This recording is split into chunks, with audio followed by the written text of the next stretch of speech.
15 अगस्त 1947 को भारत देश आज़ाद हुआ था। अंग्रेज़ यहाँ से गए थे, लेकिन घुमंतु और अर्ध घुमंतु जितनी भी जातियाँ थी हमारी 666 जातियाँ थी और 193 जातियाँ ऐसी थी हमारी जिनके ऊपर क्रिमिनल ट्राइब एक्ट लगा हुआ था, वो आज़ाद नहीं हो पाई थी। वो जो है 5 साल 16 दिन बाद 31 अगस्त 1952 को 5 साल 16 दिन बाद आज़ाद हुई।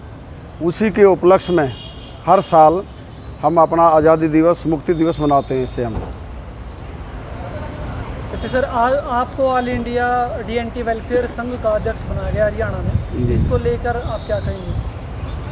ऐसा है, चुनौतियाँ आपके सामने? ऐसा है, ये हमारे समाज ने, हमारे राष्ट्रीय अध्यक्ष जी ने बहुत बड़ी जिम्मेवारी मेरे को दी है और मैं कोशिश करूँगा कि पूरे अपने हरियाणा के समाज को एकत्रित करने की पूरी कोशिश करूँगा और जितनी भी हमारे ऊपर ज़्यादतियाँ वगैरह होती रहती हैं, कोशिश करेंगे कि कोई ऐसी बात ना हो।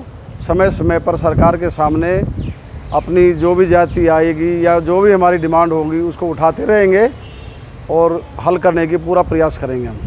जब आज के कार्यक्रम में आपने जो सरकार के नुमाइंदे थे उनके सामने क्या क्या मांगे रखी हैं अपनी? आज के कार्यक्रम में सबसे पहले हमारी डिमांड ये थी कि 5 मार्क्स जो DNT के बच्चों को दिए जा रहे थे वो कुछ समय के लिए रोक दिए गए हैं और पीछे जो 3 साल से बच्चे लगे हुए थे उनका भी वेरिफिकेशन चल रहा है, उनको नोटिस भी दिया गया है। हमने मेमोरेंडम में भी और भाटिया साहब को, MP साहब को भी ये रिक्वेस्ट किया है कि ये जो सिस्टम हमारा 5 नंबर वाला चला आ रहा था वो चलता रहे ताकि हमारे समाज के ज़्यादा से ज़्यादा बच्चे जो हैं नौकरी पास करें। इसके अलावा हमारा जो अभी भी कुछ जातियां ऐसी हैं जो झुग्गी झोपड़ी बस्तियों में रहती हैं, उनके लिए पानी की, शौचालय का कोई सुविधा नहीं है, उसके लिए रिक्वेस्ट किया है और उनको पक्के प्लॉट दिए जाएं, पक्के मकान बना दिए जाएं। प्रधानमंत्री आवास योजना भी चल रही है और मुख्यमंत्री जी ने हरियाणा में भी चला रखा है, उनके तहत उनको पक्के मकान दिए जाएं, ये भी हमने कोशिश किया है।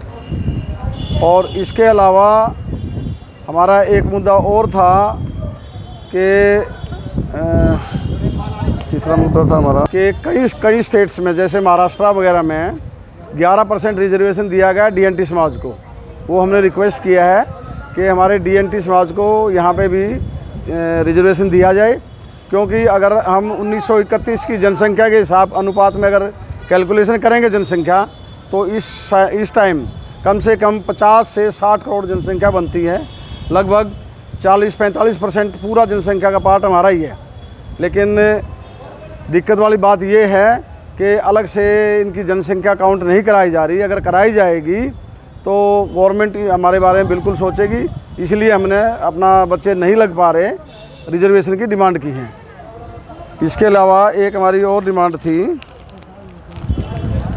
कई जाति हमारी जैसे सपेरा हैं, जंगम जोगी हैं, उनके गाँव में शमशान भूमि नहीं है, उनको कहीं दूर कई किलोमीटर तक जाना पड़ता है। कईयों की शमशान भूमि तक जाने के लिए सड़कें नहीं हैं, तो वो भी हमने अनुरोध किया है कि उसको भी देखा जाए और उसको भी माना जाए।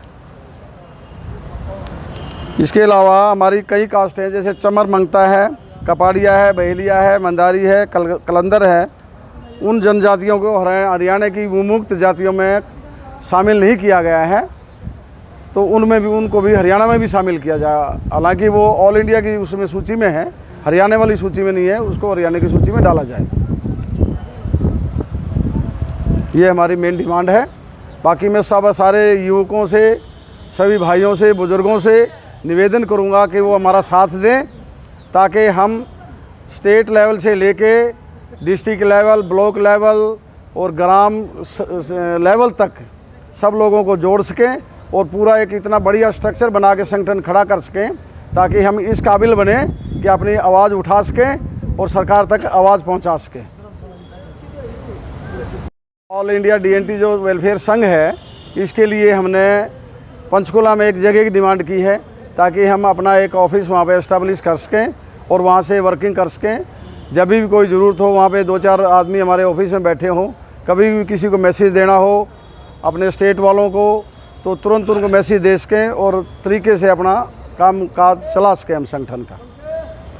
और डीएनटी के लिए कुरुक्षेत्र में बहुत लोगों की डिमांड ये भी है कि डीएनटी के लिए कुरुक्षेत्र में भी अगर हो सके तो सरकार हमें प्लॉट दे, ताकि एक हम हॉस्टल टाइप बना सकें, ताकि यूनिवर्सिटी में बच्चे वगैरह जो पढ़ते हैं एग्ज़ाम देने आते हैं उनको भी कोई असुविधा का सामना ना करना पड़े।